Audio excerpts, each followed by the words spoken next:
नमस्कार, ମୁଁ doctor Sonali Mohanty, associate consultant department of general and laparoscopic surgery, SUM ultimate Medicare. ଆଜି ଆମେ କଥା ହେବା ବ୍ରେଷ୍ଟ ଆବସେସ୍ ବିଷୟରେ। ବ୍ରେଷ୍ଟ ଆବସେସ୍ ମାନେ ଯେବେ ବ୍ରେଷ୍ଟରେ ପୁଜ ହେଇଯାଏ କିମ୍ବା ପୁଜ ଜମାଟ ବାନ୍ଧେ ତାକୁ ଆମେ ବ୍ରେଷ୍ଟ ଆବସେସ୍ କହୁ।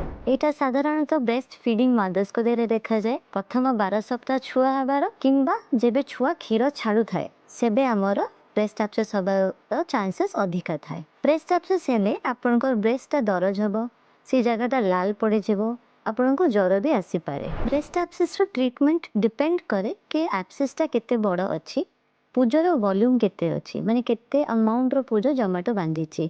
ଯଦି ଅଳ୍ପ ଥାଏ ତାହେଲେ ସେଇଟା ଆଣ୍ଟିବାୟୋଟିକ୍ ଦ୍ୱାରା ଠିକ୍ ହେଇଯାଇପାରିବ। ଯଦି ବେଶୀ ଥିବ ତାହେଲେ ଆମକୁ ଛୁଞ୍ଚି ଦ୍ୱାରା ସେ ପୁଜଟାକୁ କାଢ଼ିବାକୁ ପଡ଼ିବ। କିନ୍ତୁ ଏଇଥିରେ ଆପଣଙ୍କୁ ଟିକେ ଧୈର୍ଯ୍ୟ ଧରିକି କାହିଁକି ଆମକୁ ୱିକ୍ଲି 2 ଥର ପେସେଣ୍ଟ ଡକ୍ଟରଙ୍କ ପାଖକୁ ଯାଇକି ଚେକଅପ୍ କରିବାକୁ ପଡ଼େ।